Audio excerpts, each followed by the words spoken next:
What's good, CBT fam? Before y'all get into the video, make sure y'all hit that subscribe button and that post notification bell to get notified every time I upload content. Peace. What's good, YouTube? It is your boy Big Cool coming to you from Colossal Boxing Talk. Colossal Boxing Talk is associated with Three Kings Boxing under the movement umbrella, and I am back with another video. According to Golden Boy Promotions President Eric Gomez, Canelo Alvarez is willing to partake in as many blood and urine tests as necessary. Once contracts between himself and Gennady Golovkin are signed for their long-awaited rematch. Canelo wants this fight to take place on September 15th, Mexican Independence Day.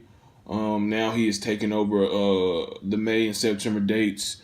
Now that Floyd Mayweather has retired, and they fought last year in September, and they should have fought. We should be talking about the aftermath of their rematch, but Canelo Alvarez tested positive not once but twice for the banned substance of clenbuterol, and here we are. This is what Eric Gomez had to say, and I'll post a link in the description below. If we have a done deal, he'll start when the contracts get signed. If that's what they want, we'll do it like that. Canelo has no problem doing that. We went above and beyond to prove that this is an accident, so all the proper protocols will be in place. There are no issues there. So, it's you hear when you hear these stipulations and shit like that, it's kind of still a smack in the face of boxing fans, people that love and cover this sport, Gennady Golovkin himself, because you shouldn't have to have a contract signed to decide to take drug tests, especially being the biggest name in boxing right now, the cash cow, the pay-per-view draw.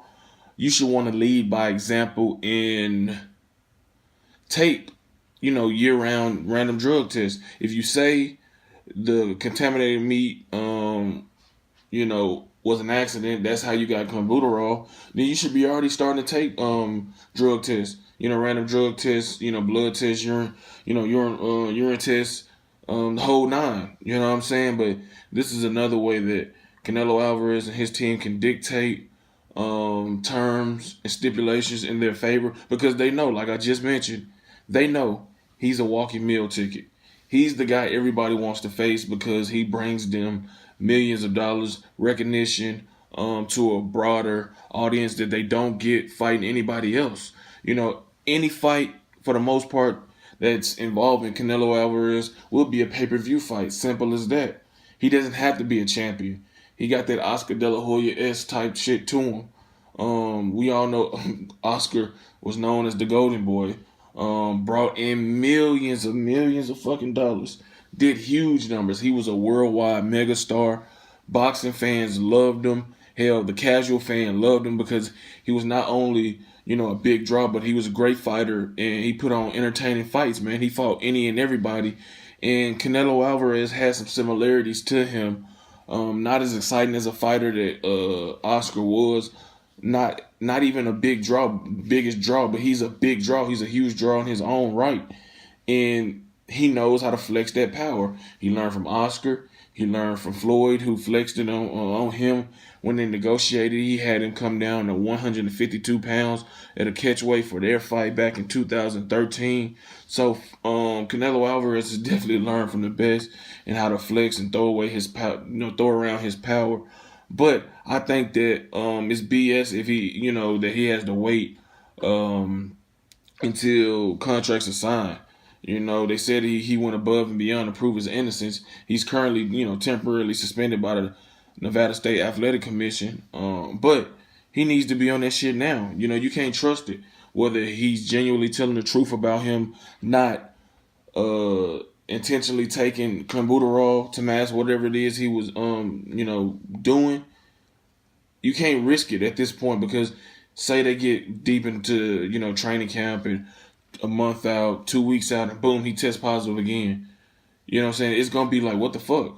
You know what I'm saying? So if you Golovkin, you can't fucking take chances, because training camp is expensive.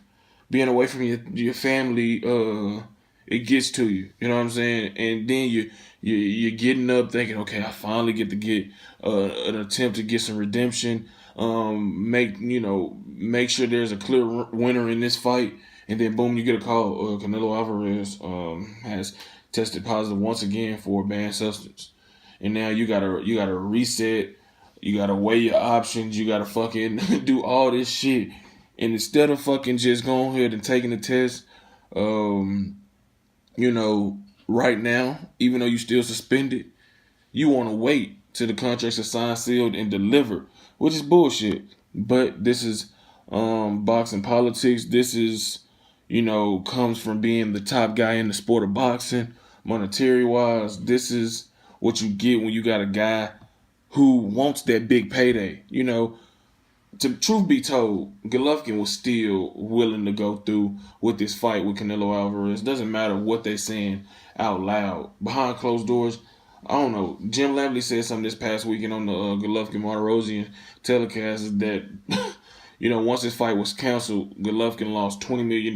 In that case, that motherfucker ready to bend backwards to goddamn get that money. Of course, he want to maintain his perfect record, but that money is setting up his kids for the future. Him, his wife, his family. So he want to get paid, and he want to get his hands on Canelo Alvarez. So he's going to continue to find himself overly compromising before he either get the fight or just say fuck it. It ain't worth going through all these hoops and loops with this motherfucker who cheated the first time, maybe cheating now, and don't want to start, drug testing until the contracts are signed, and having him go through all the press conference, the hype of the fight, and all that extra shit. I just think it's bullshit, man, on Canelo Alvarez's part. Yeah, I get it, he not fighting, but shit, it's fucking fighters out there that's doing 365 days, 24/7 drug, random drug tests,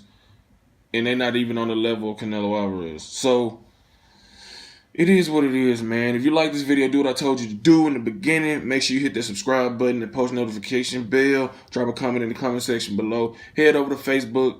Smack that like button on the Colossal Boxing Talk Facebook page. Follow me on Twitter at Colossal CBT. Shout out to everybody in the movement that's moving with us. Be sure to subscribe daily to 3kingsboxing.com, where you're going to find updated news, unfiltered, unbiased, reported the way it should be. Until next time, I'm out. Peace.